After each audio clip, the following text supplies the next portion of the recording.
इसी बीच देहरादून से खबर आ रही है, रंग लाई सीएम धामी की पहल। सीएम की चिट्ठी पर स्पीकर ने की थी जांच समिति गठित।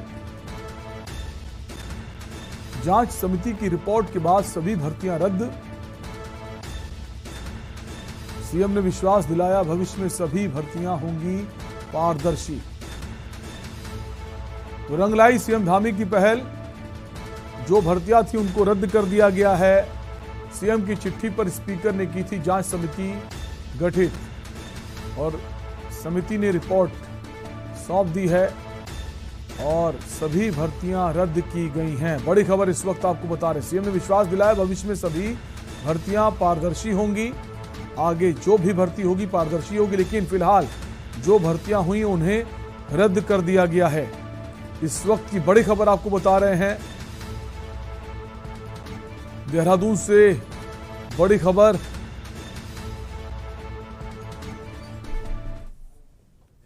विधानसभा अध्यक्ष से पूर्व में ही अनुरोध किया था कि जो भी विवादित नियुक्तियां हैं, भर्तियां हैं, उनकी जांच करवाएं और जांच करवाने के बाद जो भी भर्तियां गलत पाई जाती हैं उनको निरस्त करने की कार्रवाई करें। मैं विधानसभा अध्यक्ष जी का धन्यवाद देता हूं कि जो हमारी सरकार की माननीय प्रधानमंत्री मोदी जी के नेतृत्व में पूरे देश के अंदर नीति है, पारदर्शिता की नीति, सुशासन की नीति, उस पर आगे बढ़ते हुए आज ये सभी भर्तियां निरस्त करने का जो निर्णय लिया गया है, उसके लिए मैं विधानसभा अध्यक्ष जी का धन्यवाद करता हूं। और आगे भविष्य में विधानसभा के अंदर होने वाली सभी भर्तियां पारदर्शिता तरीके से हों, व्यवस्थित तरीके से हों और एक नियम और नियमावली के आधार पर भर्तियां हों। उसके लिए हम आगे इसका पूरा खाका तैयार करेंगे, पूरी योजना बनाएंगे कि सभी भर्तियां जो है एक नियम के तहत हों और नियमावली के तहत हों। सर, जो यूके SSC भर्ती का जो जांच चलती है, STF कर रही है सर, काफ़ी गिरफ्तारियां उसमें हो चुकी है, लेकिन उसमें सर CBI की भी मांग बीच बीच में आ रही है। सर, आप किस तरीके से इसे देखते हैं? अगर देखिए, मैंने पहले ही कहा है, चूँकि ये भर्ती के विवादित मामले, गलत भर्तियों के पेपर लीक के मामले कई सालों से आते रहे हैं। 2014 में जब से कमीशन बना है उसके बाद से बार बार ये सब मामले उठते रहे हैं। इस बार जब मेरे समक्ष भी ये मामला आया था तो हमने उसको पुलिस को जांच करने को दिया, STF को उसको नियुक्त किया कि STF उसकी पूरी जांच करेगी, विजिलेंस उसकी जांच करेगी। उसकी जांच चल रही है और अभी तक 41 गिरफ्तारियां उसमें हो चुकी हैं।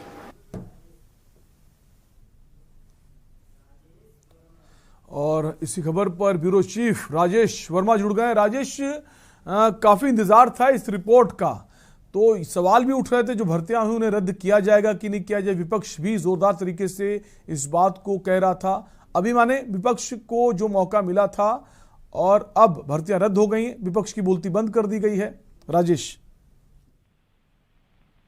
बिल्कुल शैलेंद्र, देखिए, अब तक की उत्तराखंड की ये सबसे बड़ी खबर आज की हम बता रहे हैं और जिसमें अब तक की बात करें तो 2016 से लेकर अब तक 2022 तक जितनी भी भर्ती प्रकरण जो विधानसभा में हुए हैं उसको लेकर के पुनः जो है सभी भर्ती को निरस्त कर दिया है। अगर बात करें तो 2016 में 150 नियुक्तियां जो है विधानसभा में हुई थी। उसके बाद 2020 में 6 नियुक्तियां हुई थी। इसके अलावा जो 2021 से लेकर 22 के बीच में जो है 72 नियुक्तियां जो है वो की गई थी और तमाम नियुक्तियों पर जो है जांच रिपोर्ट बिठाई गई थी, जिसमें कल जो है विधानसभा स्पीकर जो है रितु खंडूरी, उनकी जांच रिपोर्ट जो है उनको दे दी गई थी और उसमें तत्काल जो है लगभग 228 नियुक्तियां जो है 2016 से लेकर अब तक की जो है वो निरस्त कर दी गई हैं। तो ये कहा जा सकता है कि देखिए, जीरो टॉलरेंस की जो बात करने वाली भाजपा की सरकार है उसमें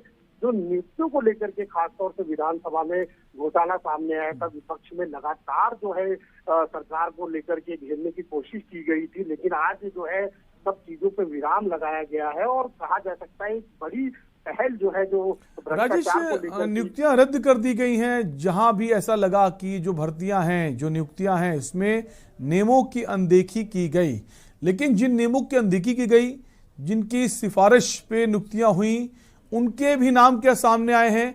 और अगर नाम सामने आए हैं तो क्या उन पर भी कार्रवाई होगी, चाहे वो ब्यूरोक्रेट्स हों या फिर चाहे वो सत्ता से जुड़े लोग हों?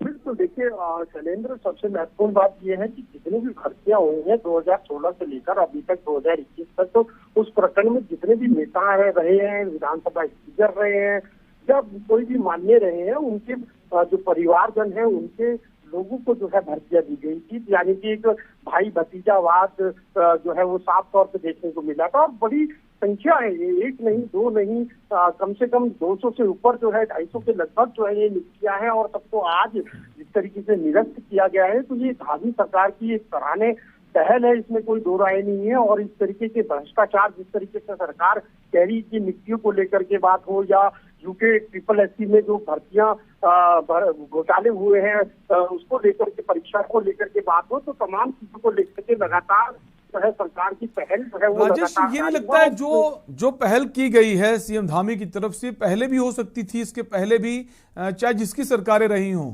चाहे कांग्रेस भले ही आज बोल रही हो कि अपने चहेतों को भर्तियों में प्राथमिकता दी गई, उनको नियुक्त किया गया, लेकिन कांग्रेस पार्टी जिस वक्त सत्ता में थी उस वक्त भी ऐसा होता था। विधानसभा की भर्ती की बात करें, वहां भी अपनों को प्राथमिकता दी जाती थी।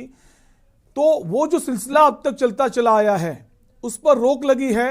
एक नई राजनीति की शुरुआत हुई है कि अपनों को सपोर्ट करना ऐसा नहीं है, जो काबिल होगा, जो नियम के अनुरूप होगा, उसको मौका मिलेगा। राजेश, शैलेंद्र, देखिए महत्वपूर्ण सवाल आपने किया है, और इसमें सबसे बड़ी बात यह है कि जिस तरीके से कांग्रेस ने इसको उठाया था प्रमुखता से कि नियुक्तियों में, भर्तियों में जो है विधानसभा में बड़ा घोटाला हुआ है, बड़ी संख्या में जो की गई है। और लेकिन देखिए कहीं ना कहीं अब जो है कांग्रेस इसमें बैकफुट पे दिखाई देती है, क्योंकि जो 2016 में जब खुद उन्हीं के स्पीकर थे गोविंद सिंह कुंजियाल, तो उनके टाइम पर ही जो है 150 से ज्यादा भर्तियां हुई थी और उनको भी निरस्त किया गया है। और देखिए ये साफ है कि जिस तरीके से धामी जी की पहल है, और जिस तरीके से एक जो है उन्होंने एक प्रस्ताव रखा था कि विधानसभा स्पीकर के आगे की जो भर्तियां हो रही हैं, इसमें इनको तत्काल जो है इन पे कोई बड़ी कार्रवाई की जाए। और आज एक बहुत बड़ा निर्णय जो है वो उत्तराखंड की राजनीति में कहा जाए या उत्तराखंड के इतिहास में कहा जाए,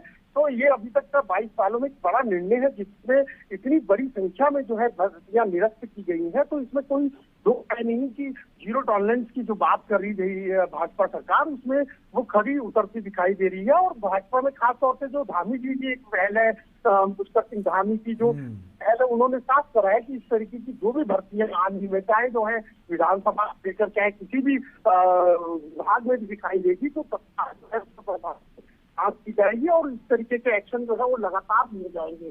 तो कहा जा सकता है कि बड़ी जो है एक आज बड़ा निर्णायक निर्णय जो है वो विधानसभा भर्ती को लेकर के हुआ है। बिल्कुल। अब देखने वाली बात होगी राजेश, विपक्ष जो है वो इस फैसले का स्वागत करता है या फिर अभी भी वो मांगे जो है वो उठाता रहेगा। शुक्रिया राजेश तमाम जानकारी के लिए। तो बड़ी खबर इस वक्त आपको बता रहे हैं, देहरादून से जुड़ी हुई जो भर्तियां थी अवैध तरीके से उसे रद्द किया गया है।